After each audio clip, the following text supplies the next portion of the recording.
Hello, everyone. Thank you for joining us. We're going to give it just a few more minutes, maybe 2 minutes, just to let other people join us, and then we will get started.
Hello, everyone. Welcome to Cooking for Your Health with Sickle Cell Foundation of Minnesota. We are so glad that you're here. As you see, I'll take down the slides real quick. It's me, it's Ray Blaylark. I am the president of Sickle Cell Foundation of Minnesota, and we are hosting our monthly cooking classes as part of our SickleSMILE program. Our SickleSMILE program is all about finding all the healthy things that make you smile and doing more of it. We want to make sure that we are thanking all of our generous sponsors who, because of them, that is the reason that we can do this work. So Beam Therapeutics, Agios, Be the Match, Children's Minnesota, and of course, the Department of Health and our sickle cell data collection project that we are partnering with them on. I am so thrilled to bring to you today our cooks that in the kitchen that we've had throughout these sessions each month. Dr. Kate Shafto, who is an internal medicine and pediatric physician, board certified in integrative medicine, and she is at the Hennepin Healthcare and the University of Minnesota. And the always awesome Jenny Broccoli, as I know her, but I will introduce her to you all as Jenny Breen, Chef Jenny Breen. She is an instructor in culinary nutrition, well known throughout the Twin Cities. She works with the University of Minnesota in their nutrition and food systems, and she's a consultant at Transforming the Table. So I'm going to make sure that they can come off of mute and that they can speak and that you all can see them okay. And then when they give me the word, I'm going to share the screen again so that they can, I'll go ahead and turn it over to them. Jenny, I think you are muted, dear. Can you hear me now? I can hear you now. My phone seems to have a mind of its own tonight, so it might mute me again without my knowing it. So just let me know. And apparently it's also got its own spot on the screen there, and I don't know get it off. So my phone is watching as well. So oh, there we go. Maybe Ray can be the I'll remove it I don't know why it's happening. This is the lovely thing about live television, live recordings and webinars. We get to just go with the flow. So we thank you all in advance. That's right. That's life.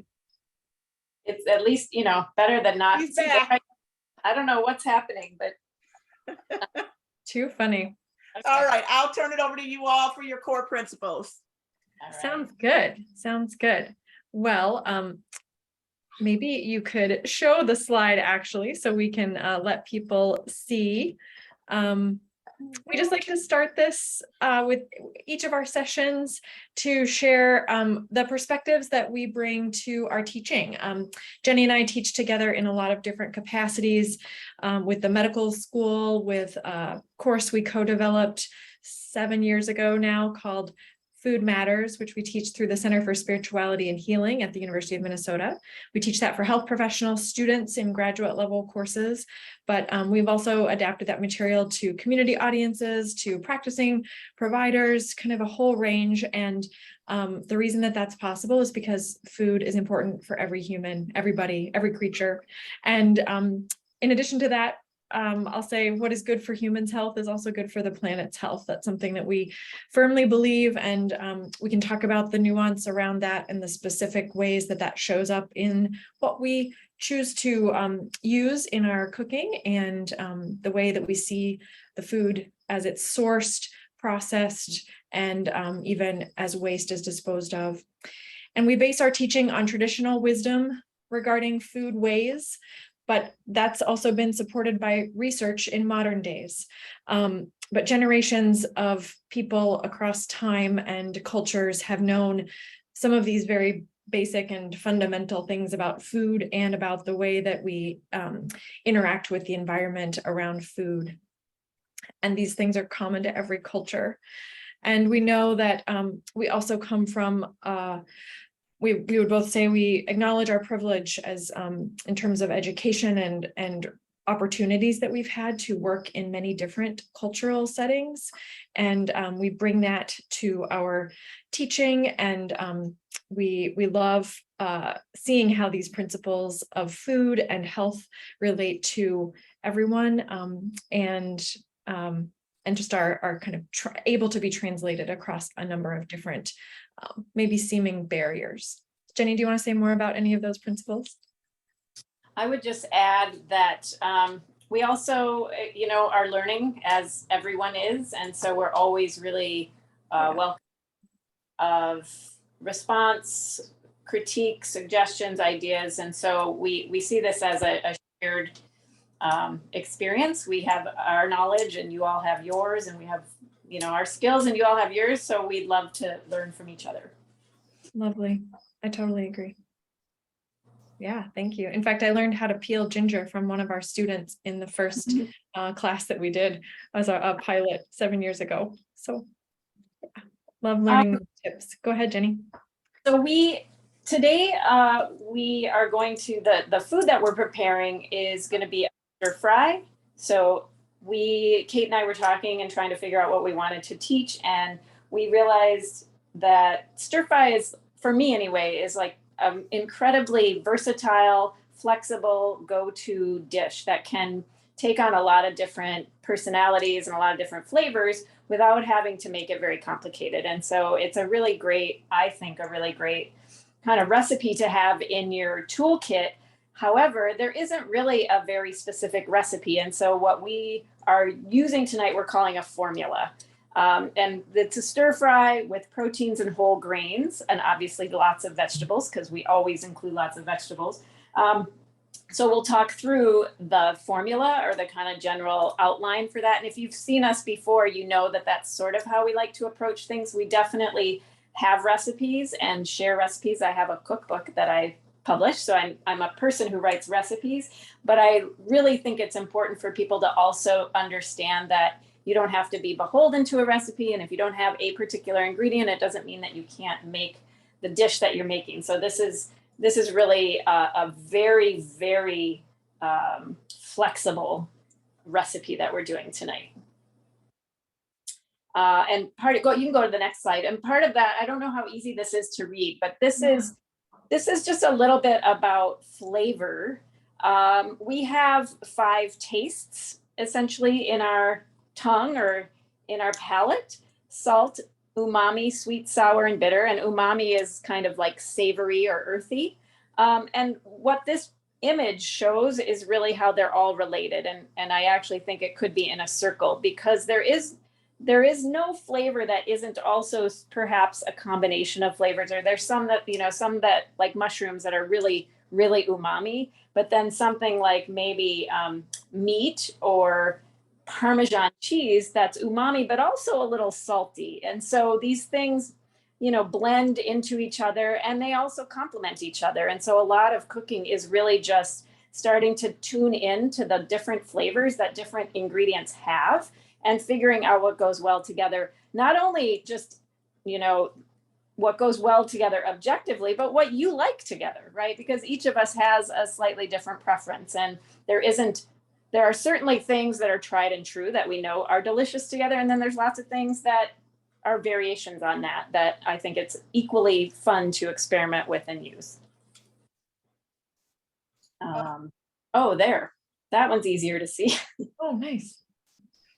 Yeah, so we don't have to look at it. I mean, you will have, I think you can look at these slides at another time, but if you want to, it's a really fun way to start thinking about flavors. This is another thing, I won't go into detail, but it's another way of looking at all the different things that are salty and all the different things that are sour that you can use to bring that flavor into a dish. And we're going to be making a sauce. Each of us is making a sauce for our stir fry that will have many of those elements. And then the ingredients in the stir fry itself will also have some of those elements, because different vegetables have different flavors.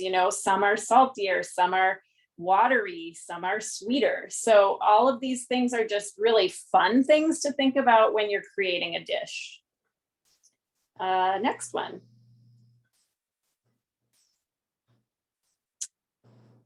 So essentially this is the formula.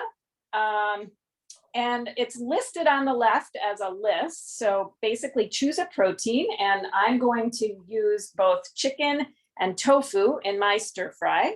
And Kate, what are you using? I am using tempeh. Let's see, you can see tempeh, which is a cultured soybean block. I'll open it up. This is from a company locally called Tempeh Tantrum. So for people who aren't familiar with tempeh, it looks like this. You can see that. And I'm going to chop it up into little rectangles. And then I will be cooking it like Jenny is cooking the tofu that she has. And I'm also using mushrooms, which are a great source of protein. And we'll go into a little more detail too about what tempeh and tofu are. They're both soy-based proteins, and there's a lot, people often don't know much about them. So we'll talk a little more about that. But we've chosen our proteins. My chicken is already cooked. I'm going to cook the tofu for you so you all can see that. We've both chosen a grain. So I've already cooked my quinoa. This is actually a quinoa mix. I think it has some brown rice in it too. But I've already cooked that, so that's ready to go. And when you're making a stir fry, you can cook your grain while you're prepping everything else. But I really like to have cooked grain on hand for stir fries and whatever else I'm going to be making for the rest of the week. So if you're going to cook grains for any dish, and I think we've talked about this, you might as well cook for several dishes. Right. And I have millet, which I'll show you in my food view. It's a lovely little small grain that's about the size of quinoa or couscous. Couscous is not a grain. It's a pasta in a small, very small bit. But millet is a staple grain from East Africa, kind of north central East Africa, and really easy to put into any kind of place you would use rice. So I've already cooked that as well. And millet, I love millet because it's kind of sweet and mild. And it cooks really fast. So you probably have seen it in things like multigrain breads or in baked goods because it bakes really easily and gets almost like a seed. So it's really versatile that way too. So then after you choose those, you season and tenderize and cook your protein. As I said, I cook my chicken. We'll come back to cook our soy proteins. Chopping aromatics. So aromatics are the onion, garlic, those really flavorful things that you want to make sure to start with when you're sauteing pretty much anything because they add so much flavor. So those we call aromatics, and you want to cut those. So I've got my onions cut. Haven't cut my ginger and garlic yet, but I will do that. Likewise. And then prepping vegetables. So we both have just a pile of vegetables on our cutting boards that we're going to use. And this is the fun part, I think, about stir fries is that there's no real rules. I mean, you can decide I'm going to make a broccoli stir fry or a zucchini stir fry if you want. Personally, what I love about stir fries is that I like to put lots of different vegetables in, and I literally just kind of pulled out what I had in my vegetable drawer in my garden. We were at a friend's yesterday who was growing these massive kohlrabis. I think maybe you can see that. Crazy vegetable. I'm going to put some of that in. So yeah, I think Kate has one too. So there's no really wrong thing to put in. The only thing I would say is things that take longer that are like root vegetables, like beets or potatoes or sweet potatoes or squash. They are delicious in a stir fry, but you need to get those in and get them cooking before you add some of these faster cooking vegetables. So you just have to think through that. And then of course, making your sauce. And then after you do all those things that we just went through on the list, you just stir fry everything and put it all together. So that's the formula. And then the sauce formula specifically includes some kind of a fat, and usually that's an oil. Avocado and butter are other versions of fats, which are obviously delicious. They might be a little bit harder to make a sauce out of, but you certainly can. I'm actually going to use, and I'm going to kind of just put my sauce together as I talk through this formula. I'm going to use toasted sesame oil. So that's a nutty kind of Asian flavor profile. You get it, you taste it a lot in Chinese and Japanese dishes. So it has that kind of nutty sesame flavor. It's very dark oil. And I love it. But I don't use a huge amount of it because it's a very strong flavor. You could also use olive oil and more neutral oil like avocado oil. What you're doing is it's flavor, but it's also a texture creator. So that's my oil. I'm actually going to use mustard, which is acid and a little bit umami, and that's okay. It's got vinegar in it, but I do like to have a sour element in a sauce. So lemon or lime, vinegar, yogurt, sour cream, even pickled vegetables or tomato paste. And this is what I love about that flavor chart, is all the different things that bring that acidic flavor. So there's all kinds of options depending on what you have in your pantry and what else you're using and what you like. I'm going to use rice vinegar for mine. And rice vinegar is really delicious with those Asian flavors too, because they're sort of light, sweet flavor profile. Yeah. For sweet, I'm using maple syrup. It's just my favorite sweet flavor that I have, and especially with these other flavors, I really love it. And then the cider vinegar could also be a bit acid if you were wanting to use that. And this could be a sauce for anything, right, Jenny? It's not just for stir fry. Absolutely. And that's the other thing. When we make sauces, a lot of times we'll make a large quantity and just keep it in the refrigerator for other things. So I might put this on a salad, or I might put it on, some kind of a protein, like if I'm cooking chicken or salmon or something. So these sauces are really flexible too. Okay, I have a question. Well, I have a couple of things. So, Okay. whoops, let me turn my camera on so I'm not just a voice out in the wilderness. So this is awesome, and I'm already getting hungry. You know how I can tell? Because my stomach starts to growl and I'm like, okay, that looks good. That looks good. So I hope that everyone else is kind of having that response as well, because I love stir fries. I do want to remind the participants and those of you who are here, be an active participant. We invite you to add your comments in the chat box. But if you have a question, please use the Q&A button that's typically at the bottom of your screen. Whether you're using a laptop or your phone or whatever, it should be at the bottom, or else it's in the menu. Here's why. Because as people are adding to the chat, it's scrolling everything, so we lose track of your questions. So if you put it in the Q&A, we can keep track of it and we know when we've answered it. So I do see that there's a couple of questions that have come along since we have been watching you all start your stir fry. I'm going to ask a couple of them, then I know you're going to jump back to your sauce formula. So is it okay if I come off of share for just a moment? Sure. Okay. I'm going to come off of share, and there is a question about how do we not get beet juice stains all over everything? Good question, right? Wow. Talking to somebody, I put an apron on tonight because I remembered that if I didn't, I would probably stain my shirt. So I may not be the best person to answer that question. This is what I've learned, is that you deal with your beets separately. That if you're worried about that, now it can be really pretty to have that pink hue in all of your food, but I usually, if I'm roasting beets, I'll roast them separately so they don't bleed into other things. If I'm steaming them, I'll steam them separately. So I'll kind of prep them separately and then add them in at the end. Great answer. All right, the next question is, what are good sources of protein and iron if you are iron deficient and do not eat red meat and liver?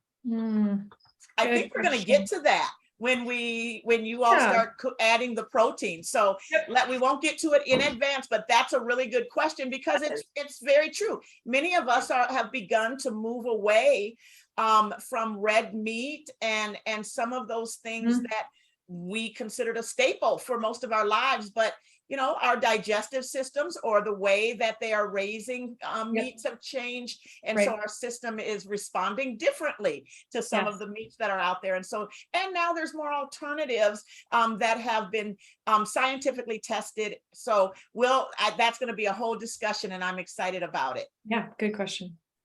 And then I think that there was one more question that I saw. It was in the chat, but so just a reminder to put it in the Q&A, but I did catch it. And that is, avocado oil is really expensive. Any suggestions on where to buy either more affordable avocado oil or alternatives?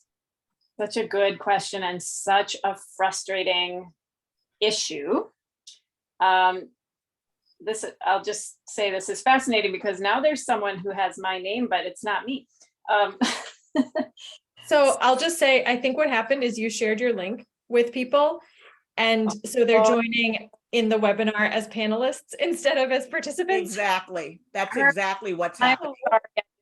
Okay, well, So- I'm glad anyway. So what I'm going to do for those who show up with Jenny Breen, there's about several of you, but I'm going to send you a private message with the link for you to register so that you don't show up in as one of our hosts. All right, sorry for any inconvenience, but you'll get a message from me in just a moment. Really glad that you're here though, so please come back.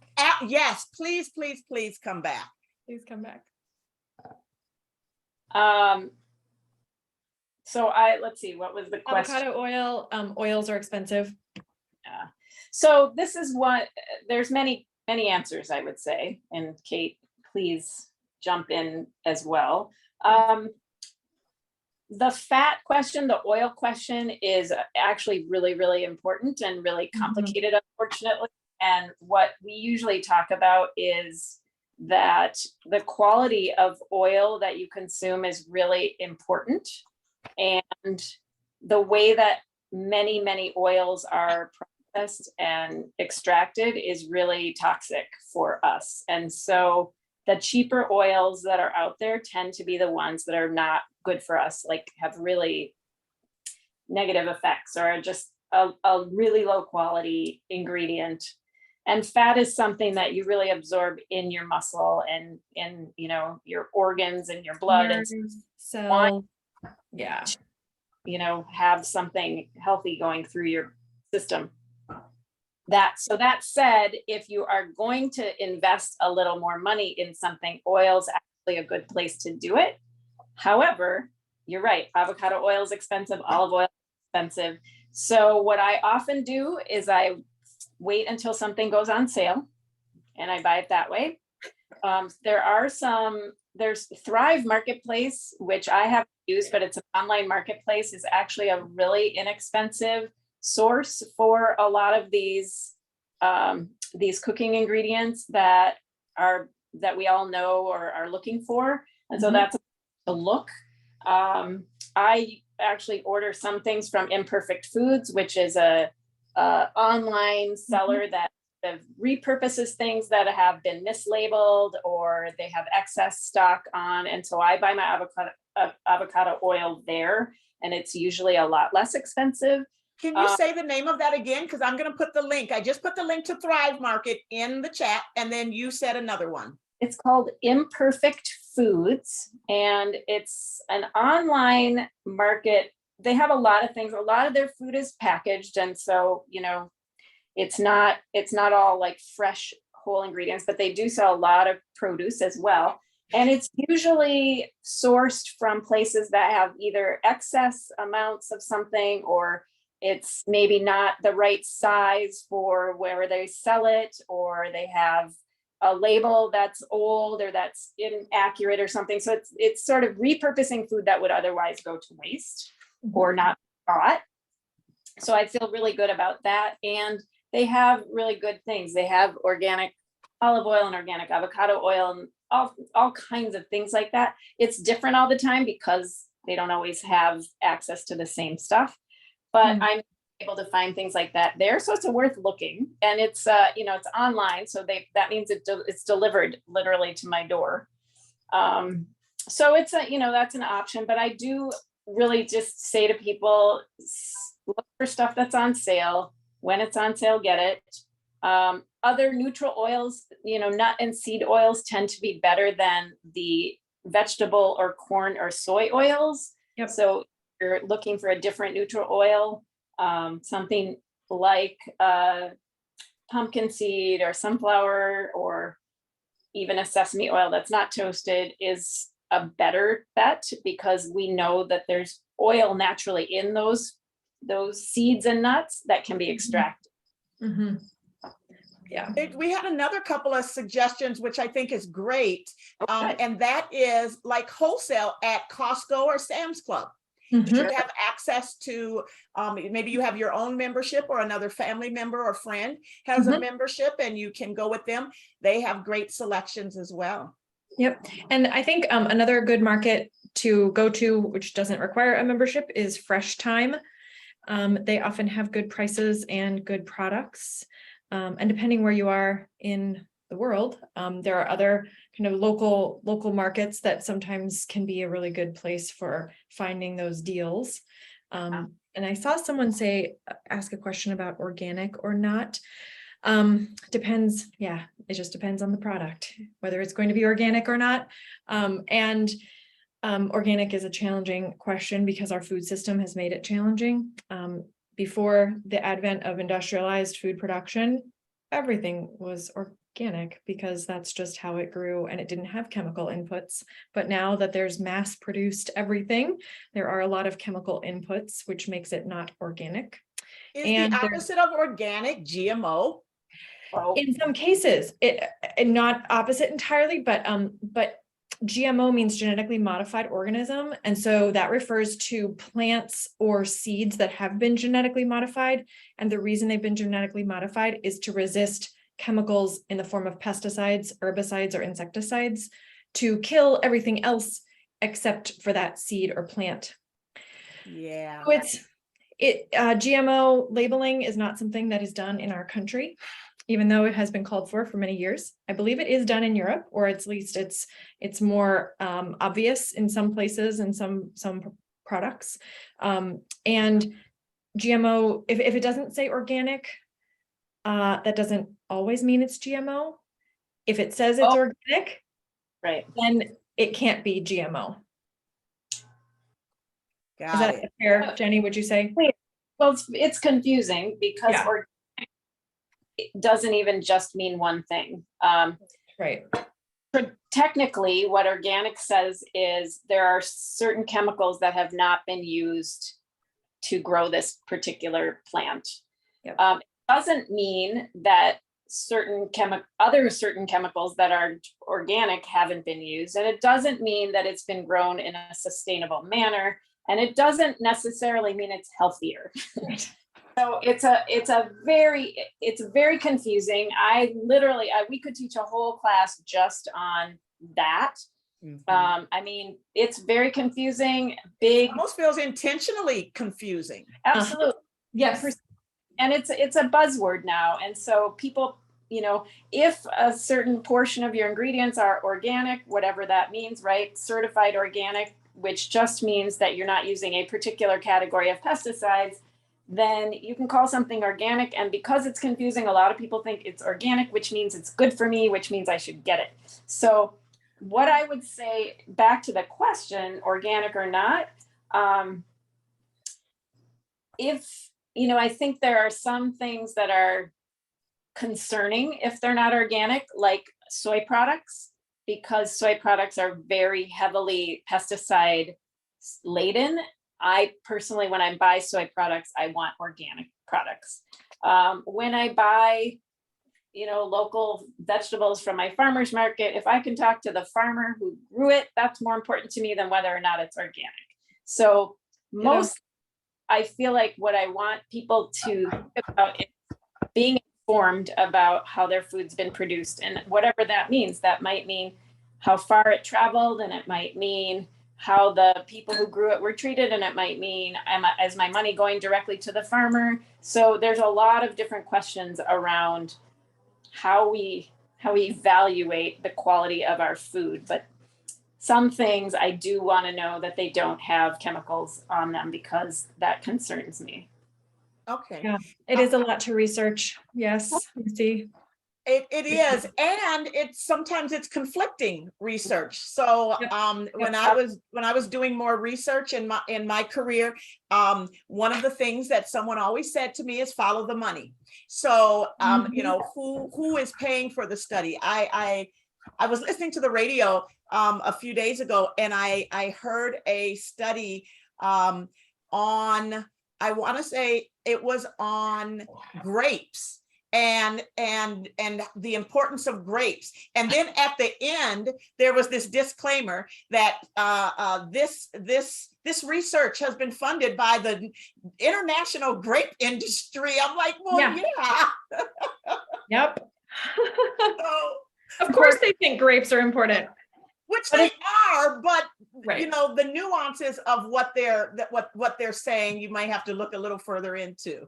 And that's a really good point, Ray. And even, you know, just when you look at a label, those are the good things to look for, like who produced this product and who's making the claim, and, you know, who's certifying whatever claim they're making. And certainly research, you really look at who's paying for that research. I mean, you know, there's all kinds of really significant impact that research has had, depending on who has funded it and who from that. I mean, I think back to you know, in the 70s when there was this, you know, big movement away from fat. Yeah. And everything became low fat, and then all of the studies about why we needed to go low fat. And now, you know, what, 50 years later, as I get better understanding, and I would say for me, it probably started about 10 years ago, is understanding the value of certain fats, like that's brain food. Like it actually helps my brain fog, but it's the right kind of fats. Right. And not, you know, the carbohydrate fats and all of the other sugary things that, you know, when we think about fats, we don't think about healthy fats, which is what we were talking about even with oils. Yes. Right, exactly. And when we take fat, I'll just quickly say, when we take fat out of something, which is what we did during that whole era, we have to replace the flavor with something, and that's almost always a form of sugar. And so what we end up doing is consuming a lot more sugar, which is literally why people got sick and not healthier from reducing fat intake. Oh, and also, Jenny, all of our photos. Right. And often we talk about both the flavor and the function. So when fat is taken out of a food, that function of making it rich, making it satisfying, making it like feel like it's coming to your brain goes away, and it's replaced with sugar, or it's replaced with things called emulsifiers or thickeners that have been manufactured by the food science industry to replace fat's function and to some degree flavor. So things like carrageenan, guar gum, those sorts of things that you see that we don't even think about. They're like, oh, they're probably no big deal, but they're actually added in to replace the function of fat or some other natural ingredient that's been removed. My general rule of thumb is if I can't pronounce it, I might not want it, but you know, I'll look it up. I did put the slide up there. I started sharing because I know we started talking about a few of the things that are in the slide, like the macronutrients and those things.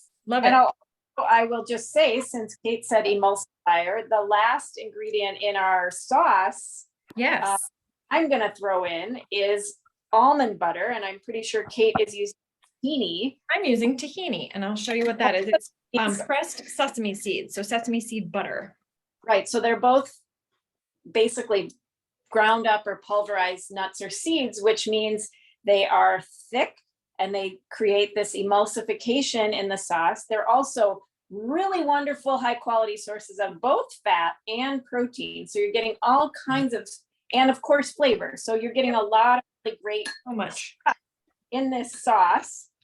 And again, kind of proportions in that formula, but I also just kind of eyeball it and decide how thick or thin I want it.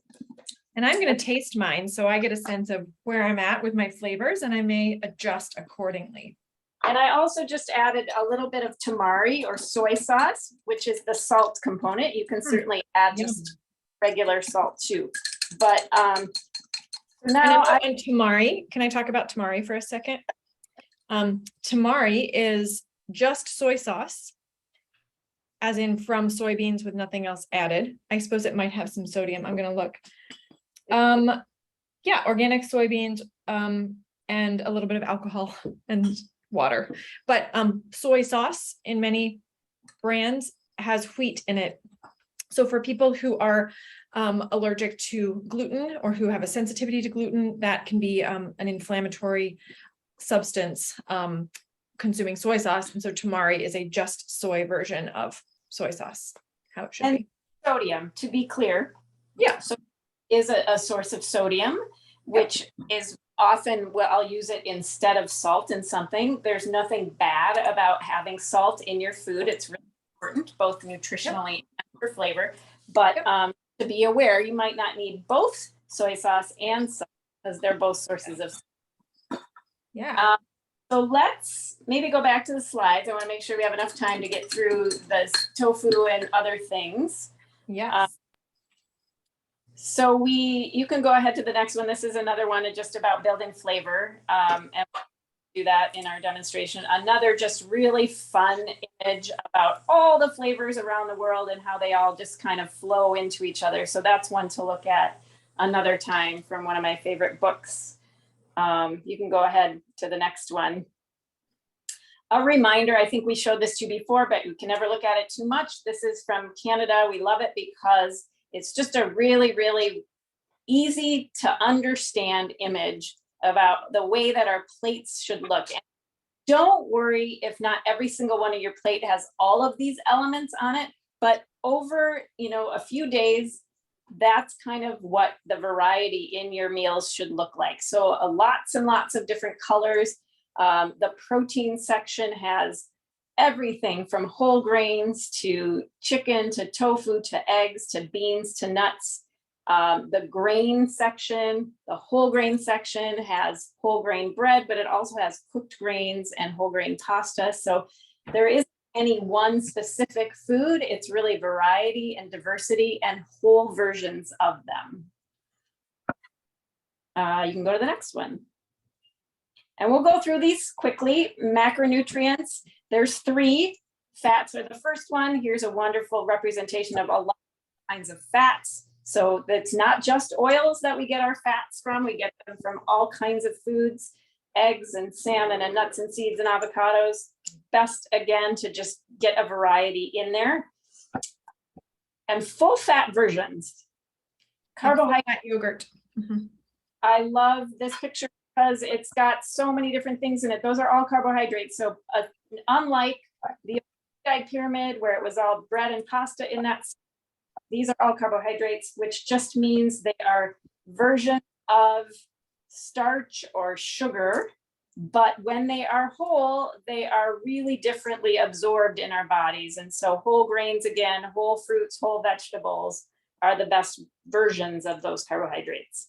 And these all have tons of fiber. Maybe I'll just segue into this graphic with fiber, which slows down the absorption of the starch. So in this graphic, which we share with all of our teaching contexts and audiences, on the right with that white refined grain, the really nutrient dense things have been taken off the bran and the germ, which is where all the fiber is, the fiber that makes us full, that feeds our good gut bacteria, that helps our bowels move well. Fiber traps cholesterol. Fiber does so many wonderful things. My mom gave me a book 30 years ago called like The Fiber Solution. And it was this tiny little paperback book about all the benefits of fiber 30 years ago. And so fiber has been known for ages, but our American food system has really taken out so much of the fiber in all these refined products that taste so good, like a donut or a croissant that are just white flour, whereas a whole grain in its intact form is represented on the left there. And that's the millet that I cooked and the brown rice that I cooked earlier this week and the quinoa blend that Jenny has, where all those 3 are intact. And it takes more chewing effort and it takes more digestive effort to break all that down. But I'll use a cliche, if you don't use it, you lose it. Not exactly, but it's really important to use those parts of our digestion that we have. Our teeth we have for a reason. We have these great digestive enzymes, and they're all intended to break down these fibers that are found in plants, because our fiber intake is so correlated with really good health. Okay, I won't get us too off track, but at some point I would love for us to talk about probiotics and prebiotics, because you're talking about the gut. So maybe we'll talk about that, but it all— fiber is a prebiotic. Got it. Okay. Fiber feeds the right bacteria. Excellent. Thank you. Next slide. And proteins. We're talking about proteins, and they come in the form of vegetables, as well as meats, as well as legumes. Legumes is a general term for beans and lentils. Pulses is another, maybe older, less common term. Seeds and nuts have proteins, obviously meats and fish, poultry, but vegetables have protein too, like this kohlrabi. I'm just going to show this kohlrabi again because it's just so cute. This is a vegetable that has protein, and this green pepper also has protein. Fruits do not have protein, so fruits do not have the amino acids that are needed to build into the building blocks of our muscles and cells in the way of protein. But dairy, meats, vegetables, nuts, seeds, they all do.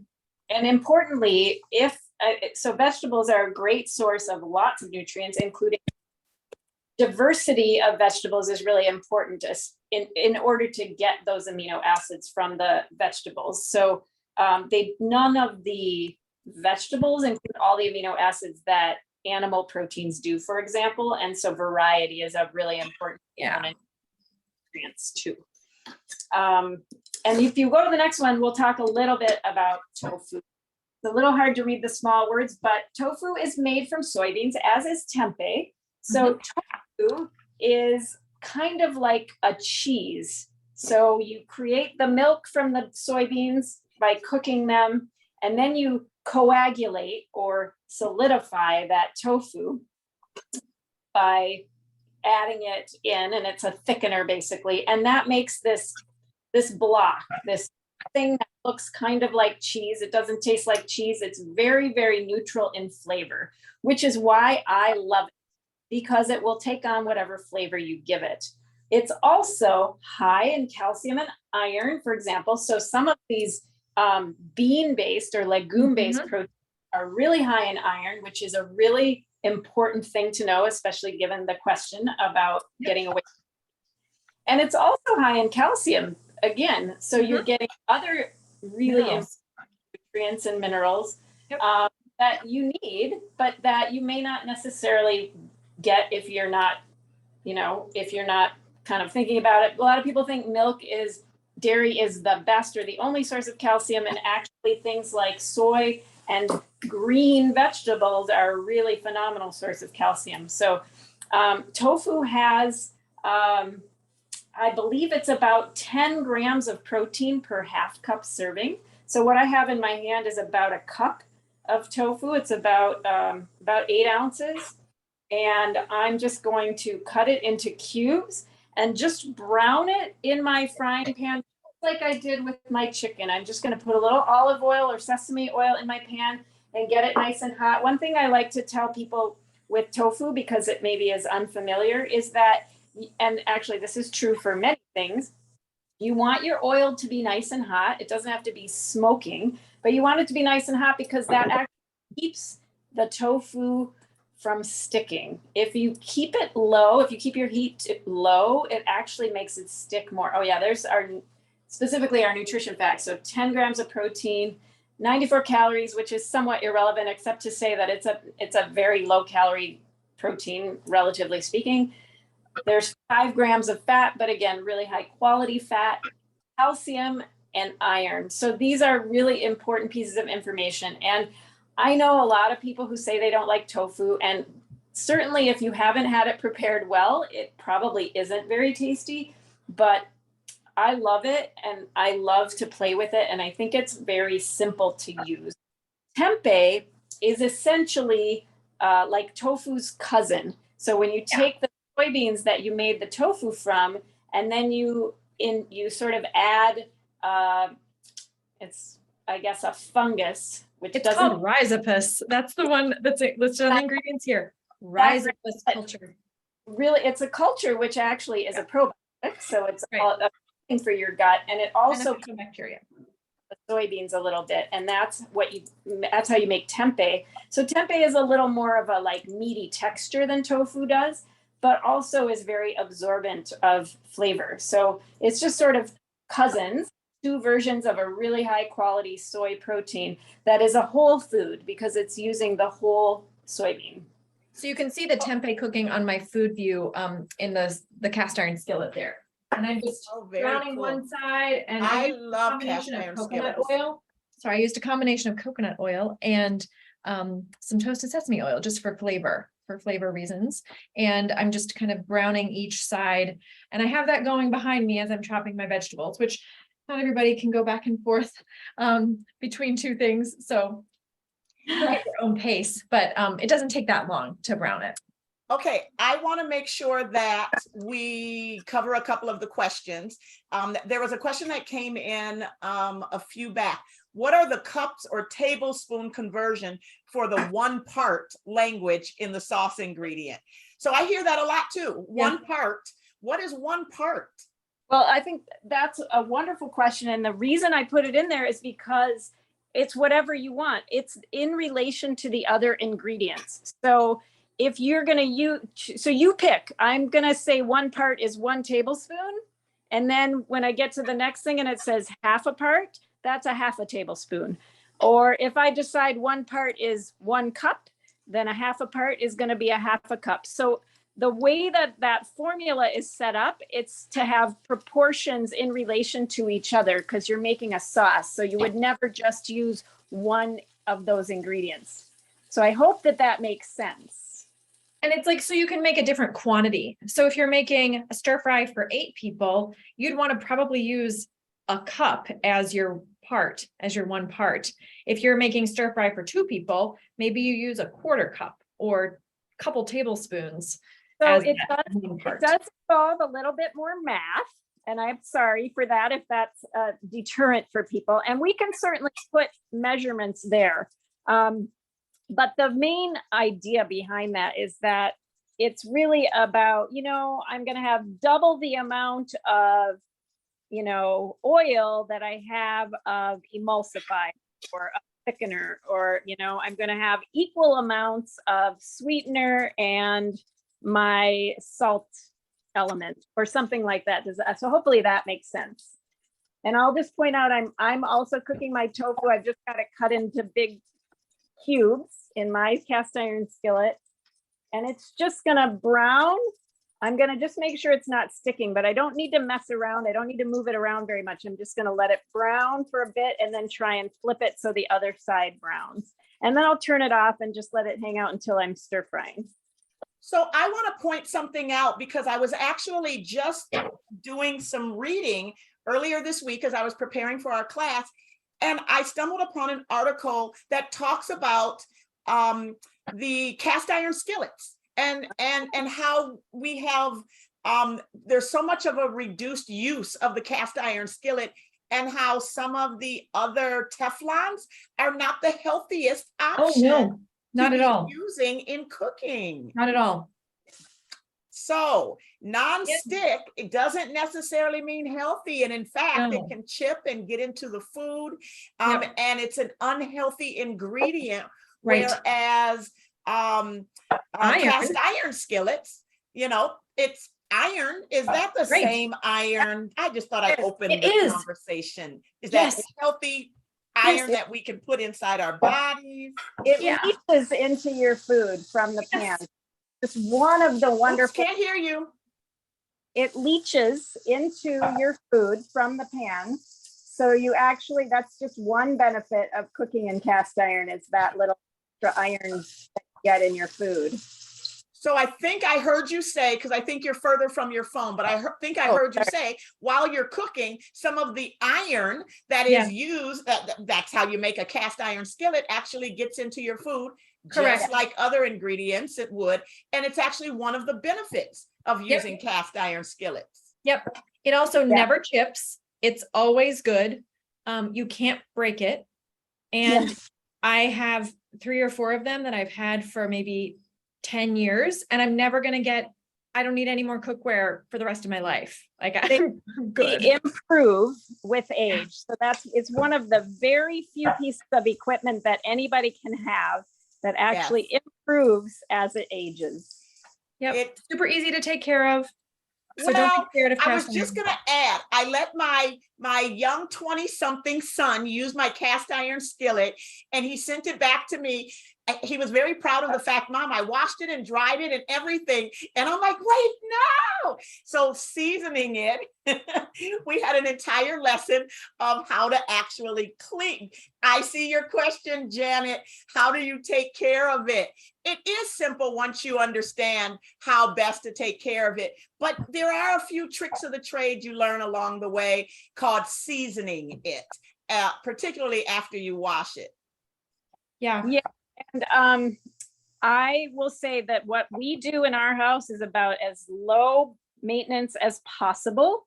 In fact, I don't wash my pan every time I use it. I only wash it when it starts to get really like coated with things. So we reuse and reuse, and then we'll like soak it in hot water to get things off, use a scrubby to kind of get anything that's really hard to get off, although usually there's nothing because it's so well seasoned. And then we just dry it on top of the stove with maybe a little bit of oil in it. And that is it. I have learned more recently that using soap on cast iron is not really a bad thing. It's a little bit been demonized over the years, but that it's not really bad for them either. Okay. But it's in not necessary case, though. they're indestructible, basically. Yeah.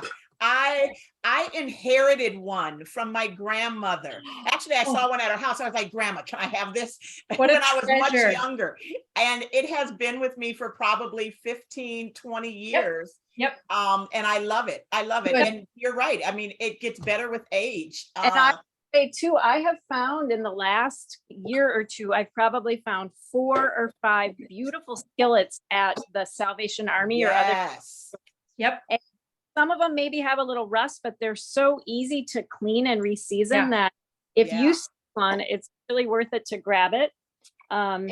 Because it's, I think I've spent maybe between $10 and $20 on any one of these pans, and they're just gorgeous. I totally agree. And I must say, we do not condone the use of cast iron skillets as weights and weapons, as I saw in the chat. Nope, we're not going to. But thank you for sharing. I won't give my personal opinion. That's my professional opinion. So I have this very giant cast iron skillet because when I'm cooking for the family, stir fry, we eat a lot of stir fry in this house. So the bigger the pan, the better. And I'm going to just go ahead and turn my stovetop on and let the pan heat up, because a couple things about stir frying, you want to get your oil nice and hot, just like I did with the tofu, before throwing things in, because the idea behind a stir fry is kind of like a little quicker, faster cooking, which is also why I cut my vegetables kind of long and thin, because I don't want them to be really fat and take a long time to cook through. I want them to kind of quickly cook and caramelize, and then I will be able to add my sauce and it'll be just kind of perfectly done. So I'm going to, it should be pretty hot, and I'm doing a combination of olive oil and that toasted sesame oil. And I'm doing coconut oil. It is oil. okay to mix oils. Yep, I'm doing coconut and toasted sesame, and you can see my food view. Another little tip is it's so good to get things all chopped before you start cooking. So I have these little bowls. I found them all at a thrift store, all of them. And there's some stainless steel, like aluminum or stainless steel, and then others are glass. And they're super versatile. I use them every day for cooking. And I just put all my little things in little bowls, and then I have them ready to start putting into the stir fry. Again, because you don't want to cook stir fry super long, but it's, you want to have stuff ready when it's time to put it in. And some things need a little bit longer, harder tougher vegetables and others don't need as much time. And that's a good thing to do as well, is to kind of get a sense of what order you're putting things in. So I always start with the aromatics, and you're obviously not here, but it's already really aromatic because of the toasted sesame oil and the garlic and ginger and onions are just really making flavor, which is why we put those in first. But I don't want them in there for a long time because I don't want them to burn. So I'm already going to add the next things, which for me will be my cruciferous vegetables. So my broccoli and my cauliflower. I'm going to cut the corn off of this cob and throw it in. That won't take very long because it's so fresh, but it's going to be a really fun addition. And we were both cutting while we were talking, just in the interest of time, but I do want to remind people to, cut carefully and use good knife technique. And also just mention, for example, this cauliflower, this beautiful cauliflower I'm using the green part too. And I'm using the leaves Delicious. and the stalk from my broccoli. All of those are delicious, nutritious parts of the vegetable. We don't want to toss those. That's a big waste. So we want to get them in there. Yep. As well. And another thing not to toss is this, which is the onion skins and garlic skins. Oh, I'm going to save those and put them in a bag in the freezer to make broth out of. yes. So we Because can we paid for freeze that, them. We somebody grew freeze that, them. somebody paid for it. You don't have to throw it out as waste. Thank you. I love that. I just threw out, I made a huge batch of tuna salad, and I threw out all of my onion peels. So that's a great idea. Yeah. What about eggshells? I Garden? compost them. Yeah. Or we feed them to our chickens. Oh, Which- wow. Yeah, because it's really good calcium for them. That's Very true. good. Yeah. Very good. And Now, I also want- the greens that Jenny mentioned, like the green stuff from the broccoli and cabbage or cauliflower, kohlrabi, that funny vegetable I showed you, I had cut off the long greens of it, but it's in the same family as broccoli and cauliflower and cabbage. And these are the greens from kohlrabi, and they're absolutely edible too. So if you see kohlrabi in the store or at a farmer's market, take a chance and buy the vegetable that looks super weird and prehistoric, and you can eat the greens. I'm just going to cut them up and put them in the stir fry. And you can also eat the vegetable itself, which I peeled. So these are the little peel bits off of it. And then the I did that too. top, like this is what the actual kohlrabi looks like in little slices. Wow. Okay, so here's a question that I always kind of argue with myself with. How long is too long to cook vegetables, or because you don't want to lose the nutrients? That's a great question. So what's really cool about that question is that the vegetables will kind of answer it for you. Yeah. So if you look at what I'm doing, my broccoli is kind of getting brighter, and I can also tell that it's getting a little more tender. And so I'm about halfway there. What we want is for the vegetables to be really, really bright, like the bright version of the color that they are. And so with a stir fry, that happens a little faster. It happens maybe a little slower if you're roasting, depending on how big everything is. But I'm looking for that kind of bright and not dull. When it starts to get dull, then it's kind of gone past that perfect amount. And so it's really fun when you're making a stir fry because they're such bright colors. That's part of the way that you figure it out, is the brightness. They all just really get bright, and they get a little bit shiny and caramelized. And that's what we're looking for. So I'm putting my mushrooms in next because they need a little bit more time after my aromatics. And sometimes mushrooms soak up quite a bit of oil. And so I needed to add just a little bit more oil to keep everything going. Yeah, and that's in general. I've been doing that too. I've also added a little bit of salt just to help draw the moisture out, which also helps us caramelize our vegetables a little more and tenderize them a little more. So there, you don't have to just add your oil once and then hope that it's going to be enough. If it feels like it's getting a little dry, you can add water, but that tends to steam it, which softens the texture, and I like it to be crunchy. Or you can just add a little more oil. And again, if you're using a good high quality oil, then there's nothing unhealthy about adding more, especially in proportion to how many vegetables we have. So I've basically added everything except my greens, and I'm going to get these to that really beautiful brightness. And I am going to keep moving them around just because the oil and the pan are pretty hot and I don't want things to burn. So I'm kind of just keeping that going.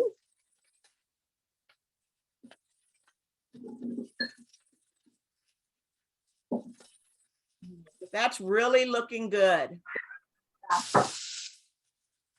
I'm gonna put my pan's lid on for just a minute to steam things a little bit. And that's another way that you can steam. I'm going to do that too. You can steam your vegetables for a second or a minute without adding water, because there's enough heat Oh yeah. in there that if you close off the pan a little bit, it will generate its own steam. That's a great way to move things along without getting it too mushy.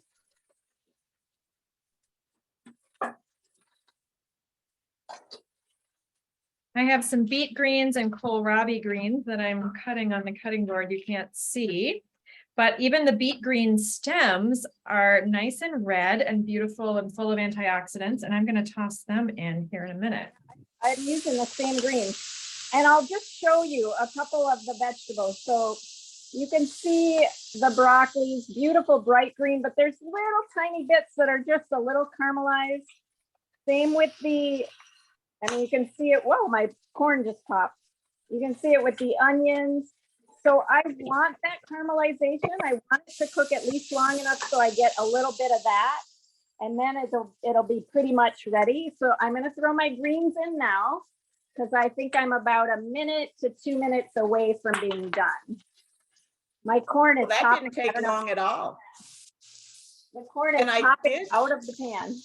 And I did notice, I love that there's a lot of corn on the cob and ears of corn. And there's so many different things you can do with it. You don't have to keep it on the cob. You can just cut it right off of the cob and add it to the dishes. And you can freeze it that way too, right? Absolutely. Yes, that's a really great idea.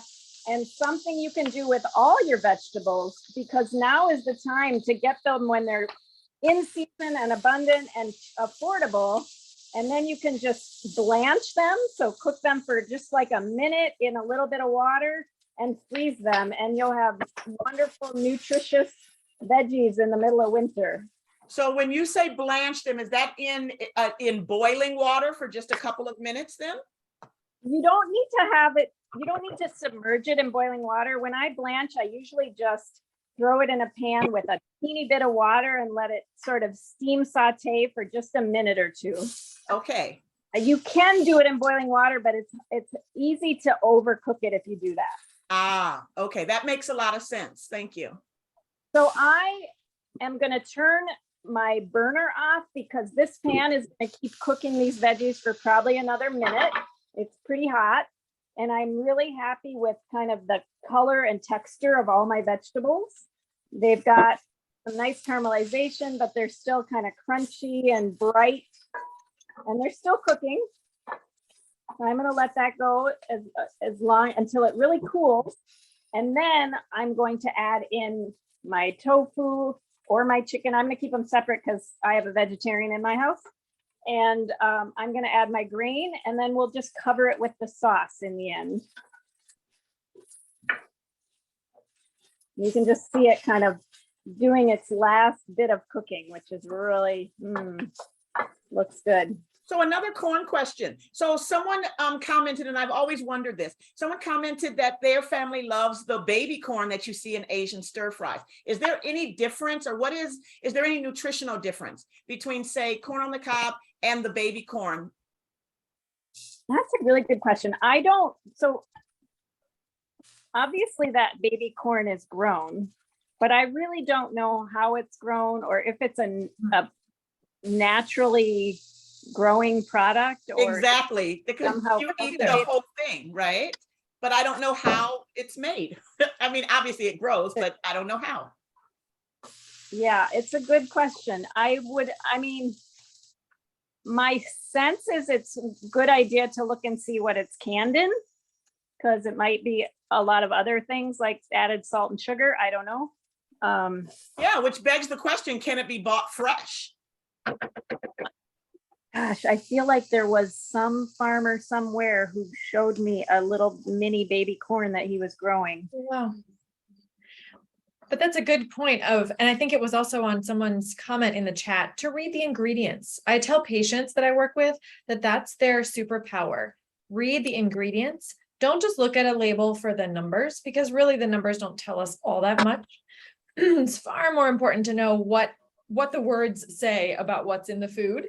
And as Ray said before, if you can't pronounce it, if you don't recognize that word, probably best to try to find a different alternative or to take a pass on that one.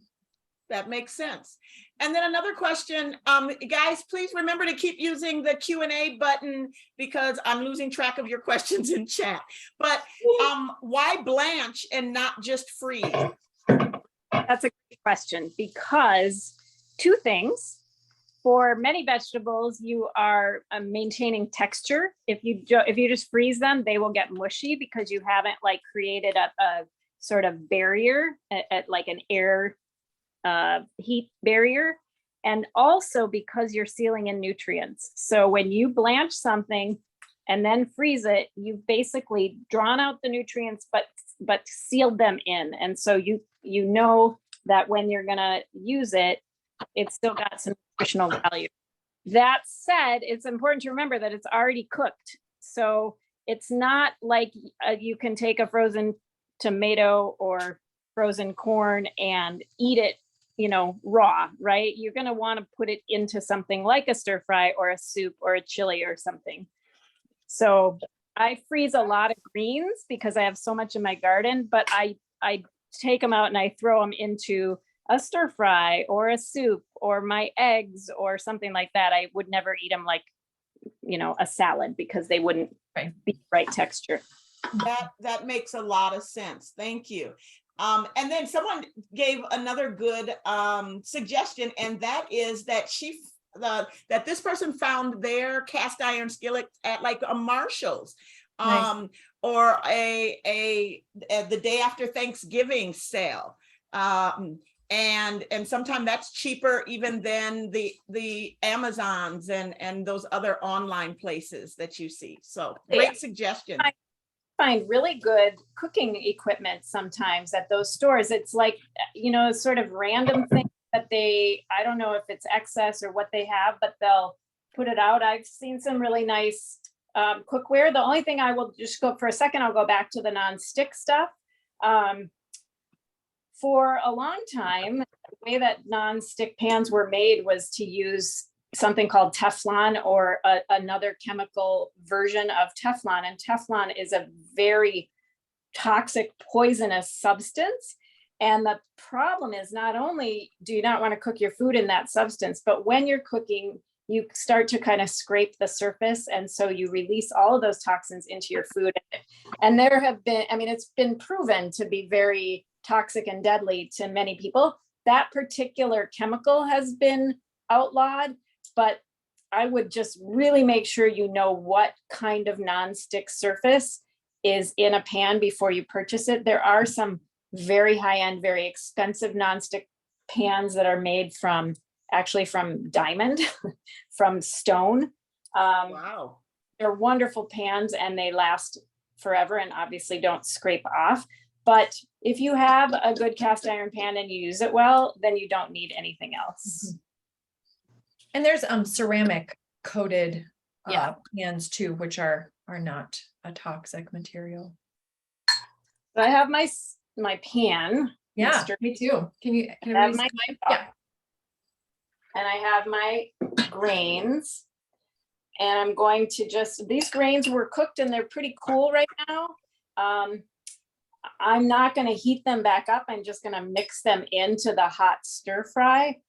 You could leave them separate and let people sort of build their own if you'd like to do it that way. I'm also leaving the chicken separate just because, like I said, my daughter's vegetarian, so she won't want it. So stir fries are fun, again, just because there's lots of ways to put them together. So you can keep, we use brown rice style ramen noodles a lot in this house. And so that's a really fun thing to add to your stir fry too. So there is no one way to do it except to have your sort of your grain component, your stir fry component with your protein, and then your sauce, and then you kind of good to go. Yeah. A little tip about cooking grains. If you can see on my food view, I'm going to turn my back to the camera, but my food view, my millet is really nice and there we go, like fluffy and it's separate. Rice can be like that too. The key is when you have brought your grain and water to a boil, then turn it down, keep the lid on, and don't stir it. Stirring is going to release all those starches and then they're going to stick together. If you want it to be sticky, then you should stir it. If you want it to be more sort of fluffy and individual pieces, then don't stir it. And so you want to keep the lid on, resist the temptation to stir, keep that lid on until the water is all absorbed, and then it should be good to go. And you can also just let it cool without disturbing it. Like I cooked mine earlier, left it on the stove, but just turned the heat off. And leave the lid on. The lid will allow it to steam and get fluffy, but not sticky. Yeah. And I see the question about the millet to water. Again, this is another example of the parts, right? So with cooking a grain, it's usually 1 part grain, 2 parts water. So 1 cup of grain, 2 cups of water. With brown rice, you might need a little bit more water, but you can also add that if it's looking like, oh, it's all the water's gone, but the rice is still really hard. Not because you've stirred it, because you've taken a little bit out and then you've tested it. You can add some more water and keep it kind of cooking, steaming, and softening the grain. And typically 2 to 1. I looked at my sauce and it seemed really, really thick. And so I just added a little bit of water just to kind of thin it down to a more pourable consistency. So that's another thing that you can do. Obviously adding water might dilute the flavor a little bit, but remember there's a lot of aromatics in here. There's a lot of flavor in everything here. So this doesn't need to dominate. This is really just to sort of add one more layer of flavor. It's not the only thing you want to taste. So Right. I'm going to literally pour it right on here. Yeah. And like Jenny has mixed her sauce in a measuring cup like that. I also found one of those at Marshall's or at a thrift store. And I actually have several because I love them so much. They're a great tool to just mix stuff in. And if you're okay with doing a little math, you can even like measure as you go along with liquids as you add them into a measuring cup. And then you're not using lots of individual measuring cups and another bowl, and it cuts down on the dishes. I found mine at a thrift store as well. Exactly. So a couple of things I want to make sure people know, and that is you're going to begin to see a couple of polling questions because we want to get your feedback about the class and about, your cooking habits and things. But I also want you to know that in about 24 hours, this episode will be uploaded to our YouTube channel.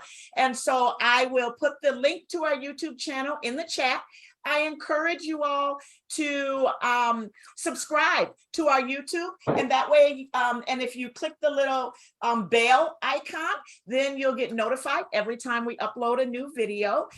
We have our cooking class as well as our virtual education classes that are centered around sickle cell disease, but our cooking class is open to everyone, and it's not just sickle cell focused, but it is good health focused. And then I will also be sending out the recipe to those folks who have registered. Now, if you didn't register, I don't have your email, so I can't send it to you. But I'll also include the relevant slides because I know there's a couple of people who have sent me private messages asking if they can get those slides. So no problem there. I'd love to share them. Are there any more questions? Yeah. I don't see any more in the Q&A, but you all are definitely free to keep asking questions. I'm going to put our first polling question out there. If you were here last month, you may have been asked this question as well. So what barriers, if any, do you face when trying to eat an anti-inflammatory diet? Remember, that's the theme of our cooking classes, is cooking with anti-inflammatory ingredients. So often the foods that we eat, the foods that we have kind of identified as normal diet foods in the SAD diet, the standard American diet, actually cause inflammation to our bodies. And many of the conditions that we all live with have an underlying inflammatory component. I think I shared even last time, you know, if I eat too much sugar, the next day my knees hurt. It took me how many years to figure out the connection, but the older I get, it becomes more and more obvious. But it is important that we have anti-inflammatory ingredients. All right, I see some answers coming in. Looks like we've got, I want to give people a few more seconds to answer.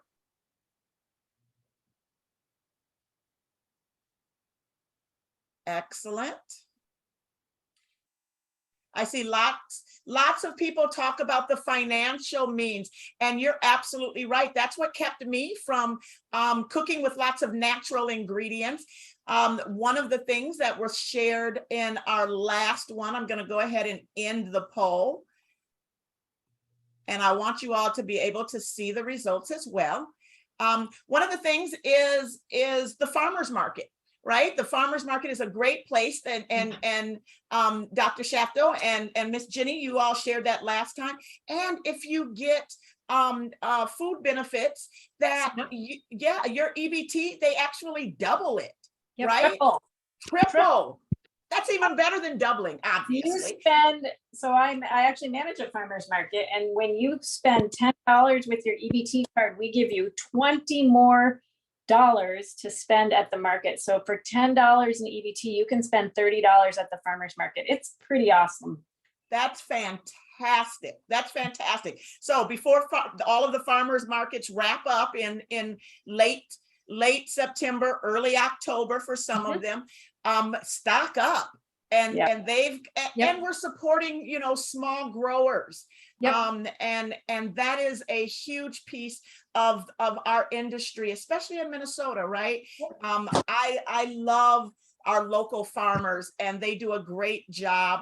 But we know that industry, it's a pretty tough industry to be in, competing Very against, hard. you know, all of these bigger industries that have bought out so much land. Yep. And that, remember, it's good to freeze things. That's a really great way to save money. And again, what's good for the environment is good for humans. So buying your food directly from a farmer means you're supporting the farmer. You have less packaging. There's been less transportation, fossil fuels that have been used to get that food to the farmer's market, or less going to the farmer's market than to a big grocery store. And you can buy a bunch of whatever, kale or basil or any of the things, onions. I don't know if onions freeze, but they keep flavor. Like, you don't need to freeze them. So green onions, I do freeze, and I chop up and put in a bag in the freezer. You can pretty much always find a way to preserve something for the winter when you're buying it when it's in season. And we last time we did a little quick pickle demonstration, which is another really wonderful way to preserve food. Yep. You can dry food, you can prepare, you know, soups and stews and things like that, and freeze them if you have a freezer. So there are a lot of different ways to preserve food, which is something that people have been doing for a very long time, right? So it's those traditional skills. Yeah. Awesome. That's such good tips that we're hearing. And by the way, next question is up. Where do you go to find information about healthy eating?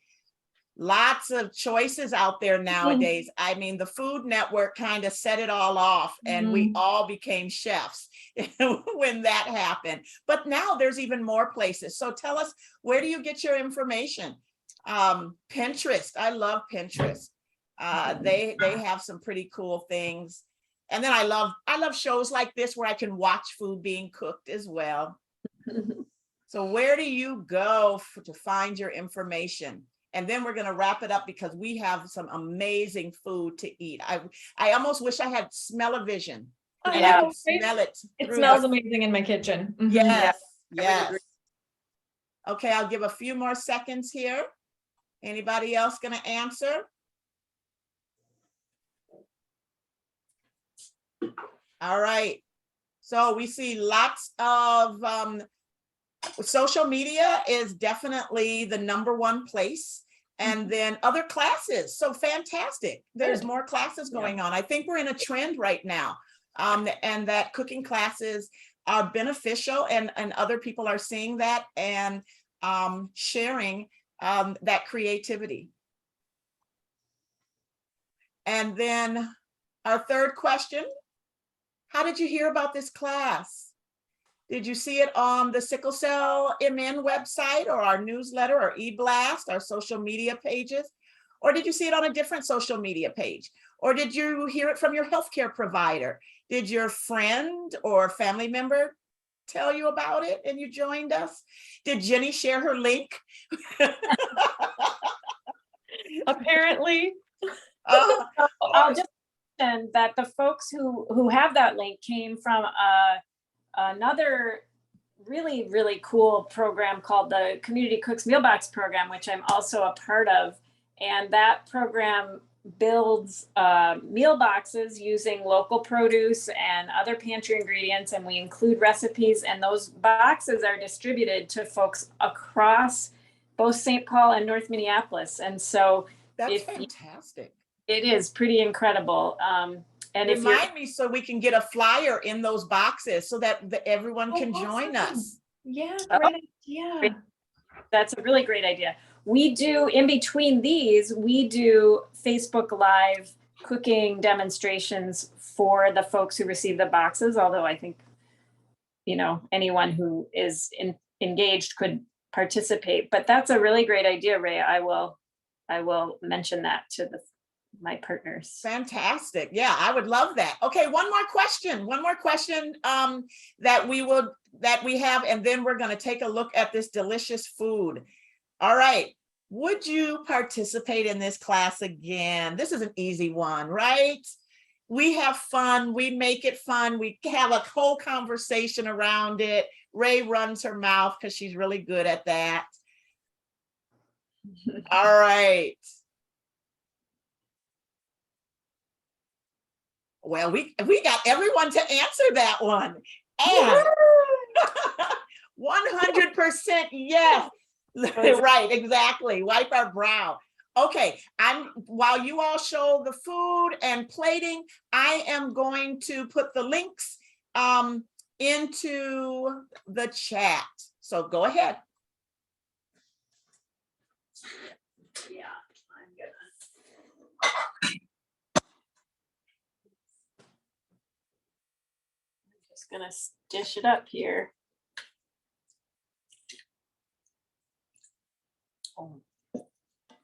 Very excited to eat. I'll just say that. So I have mine on my main camera view, and it's looking pretty delicious. So I've got my kohlrabi and red peppers, green beans, mushrooms. The tempeh is hiding down there. I'll show you my tempeh over here. And red onions, some greens from the kohlrabi, and the beets. And I'm really excited to eat it. And I'll say both Kate and I are using different bowls. This is I bought this for myself as a gift from a potter in Duluth, but I love to eat out of bowls. I think there's something really special about finding the dish that you love to eat out of. And for something like this, a bowl is just, I don't know, it holds it well. So I enjoy that too. There we go. Cell anemia is a genetic disease that affects hemoglobin. Sounds like a video went on.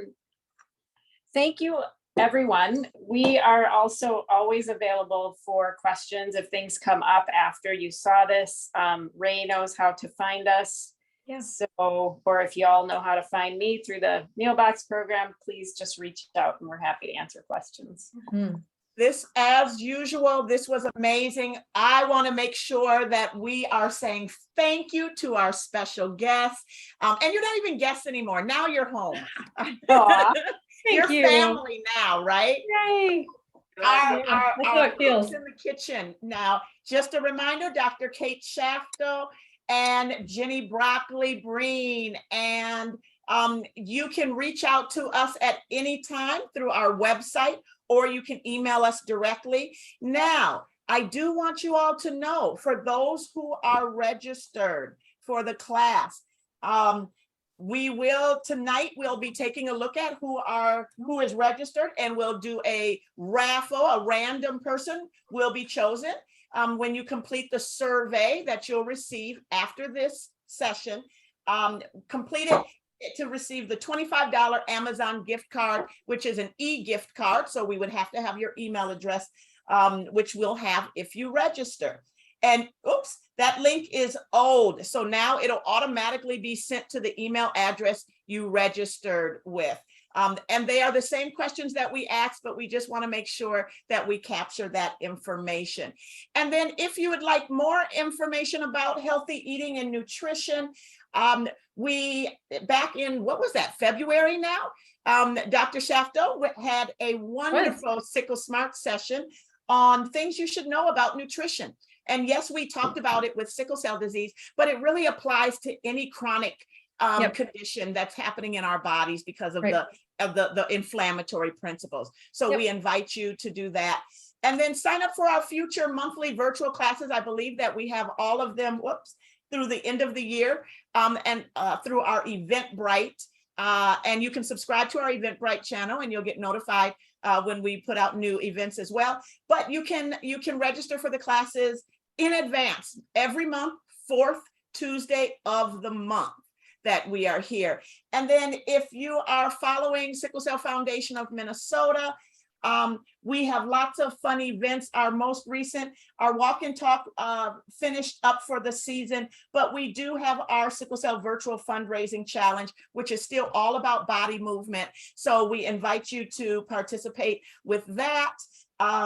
And then a couple of more things that we really like to make sure that we're mentioning, and that is the Be the Match registry. There's a number of people who have conditions that are only cured through a bone marrow transplant, but we have to make sure that there are people on the registry so that there's a match. A good match for people is the key. So we invite you to join Be the Match.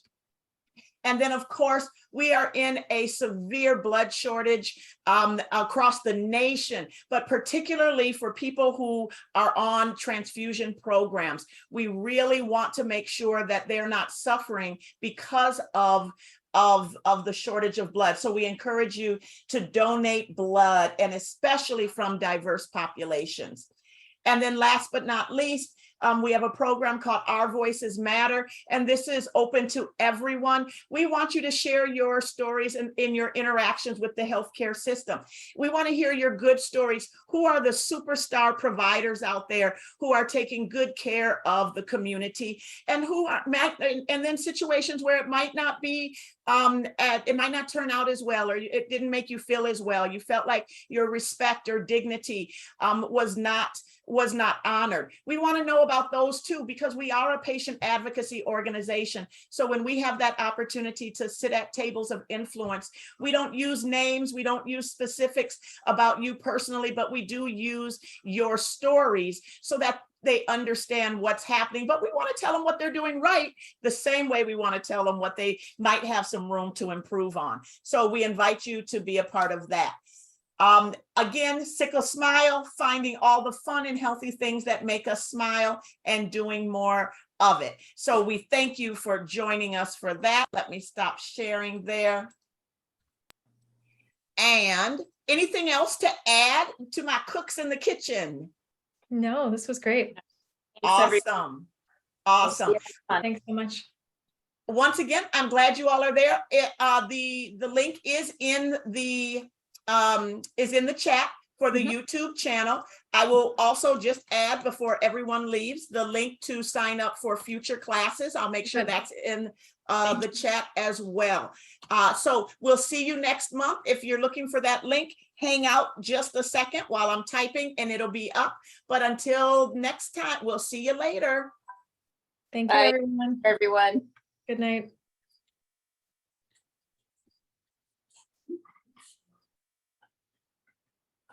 Okay, there's the link. Super. All right. Thank you, everyone. Thank you, Ray. Good night. Bye-bye. Okay. Bye-bye. Bye.